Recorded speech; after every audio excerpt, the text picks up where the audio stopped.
वैसे को पैसा मुतासरीन है पाकर अभी जो है जज साहब ने कोई डिसीजन लिए, कोई फैसले किए हैं। तो हमारे आज़म साहब हैं दोस्त, ये वहाँ पे गए हुए थे जो नुमाइंदगी कर रहे थे तमाम मुतासरीन की। तो अभी ये बाहर आए हैं, तो इनसे पूछते हैं कि क्या खबरें ये लेके आए हैं ना। तो अस्सलाम वालेकुम जी। आज़म साहब, जैसा कि आप लोगों को मालूम था कि आज इनकी जो डेट थी वो जज साहब ने बड़ी शॉर्ट डेट दी थी इनको। तो जज साहब ने बहस अब काफ़ी देर हुई है, मैं जब से अंदर था उस समय से बहस चल रही थी अंदर। तो जज साहब फौरी बैठ गए थे आकर।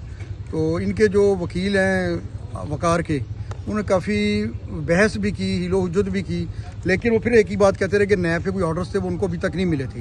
तो वो आज उनको मिले हैं। उनका मुझे इसकी तैयारी के लिए थोड़ा टाइम दे दिया जाए। तो जज साहब ने कहा जी आपको इतनी देर से आप सिर्फ टाइम पे टाइम ही कर रहे हैं, अभी तक आपका कोई हमें नज़र नहीं आ रहा प्रैक्टिकल। तो जो नैब के पास इनका वादा था, कमिटमेंट थी वकार की, वो ये थी कि मैं अपने भाई के ऊपर तरस खाते हुए, ख्याल करते हुए उसका ये प्रॉपर्टी अपनी सरेंडर करने को तैयार हूँ। हाई कोर्ट में भी लिख के दिया था उसने कि हम ये प्रॉपर्टी सरेंडर करने को तैयार हैं। तो लेकिन आज आके उनका बयानिया जो चेंज था, उनका नया बयानिया ये था कि ये प्रॉपर्टी तो मेरे नाम ही नहीं है, ये तो मेरी वाइफ के नाम है तीसरा हिस्सा, तो मैं कौन होता है इसको दे दूँ। तो वो इस तरीके से एक समझ लो कि लिंगर ऑन करने का एक तरीक़ाकार होता है कि वो प्रॉपर्टी 66% नैब के पास सरेंडर हो गई है।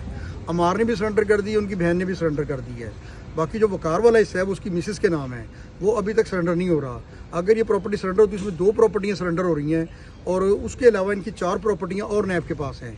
उसमें उन्होंने सुप्रीम कोर्ट में भी वादा किया था और अभी उन्होंने ये वादा किया है कि अगर ये 2 अरब रुपये से हमारे क्लेमेंट क्लियर नहीं होते तो हम मजीद भी नैब को जरूरत पड़ेगी तो अपनी प्रॉपर्टी देने के लिए तैयार हैं। तो इनकी तरफ से तो ओके है, 2 बहन भाइयों की तरफ से तो, और वकार की तरफ से इनकार है।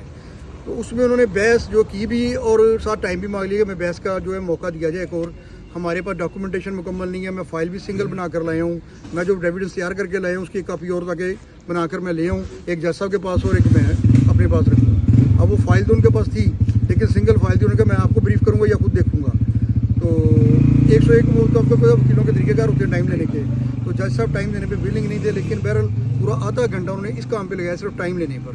तो अब इनको 27 तारीख की टाइम दिया गया है। बाकी अमार के 2 केसों में उन्होंने जज साहब ने कहा कि इनका सिर्फ ऑर्डर सुनाना है मैंने, क्योंकि उनकी बहस मुकम्मल है। और वकार के केस में उनको मौका दिया गया कि वो भी नैब के उन्होंने क्लियर करना है मामले को, कि नैब ने जो बोला लेटर पेश किया है उसका उन्होंने सिर्फ जवाब देना है नैब के लेटर का। अगर वो उनको मुतमईन कर पाएंगे तो बचेंगे, अदरवाइज़ 27 तारीख को इनके जो ऑर्डर्स वो समझ लेंगे इनकी फिर गिरफ्तारियों के ऑर्डर हो जाएंगे दोबारा, और ये दोबारा फिर जेल हो जाएंगे दोनों भाई। तो अभी जो नैब ने वहाँ पे अपना पॉइंट ऑफ व्यू दिया, नैब के मुताबिक ये है कि अमार खान ने हमें हर मौके पे जब बुलाते हैं, इसको ये आया भी है, ये प्रॉपर्टी भी इन्होंने सरेंडर कर दी हैं, हमें इशू वकार की तरफ से आ रहा है, पेश भी नहीं होता और प्रॉपर्टी भी नहीं सरेंडर कर रहा। तो हम ये प्रॉपर्टी कैसे बेच सकते हैं जब तीसरा पार्टनर इनका बीच में सरेंडर नहीं करेगा। तो वो उस चीज़ को जो है जज साहब ने कहा कि ये आपको आखिरी मौका दिया गया, अब दोबारा मौका नहीं दिया जाएगा।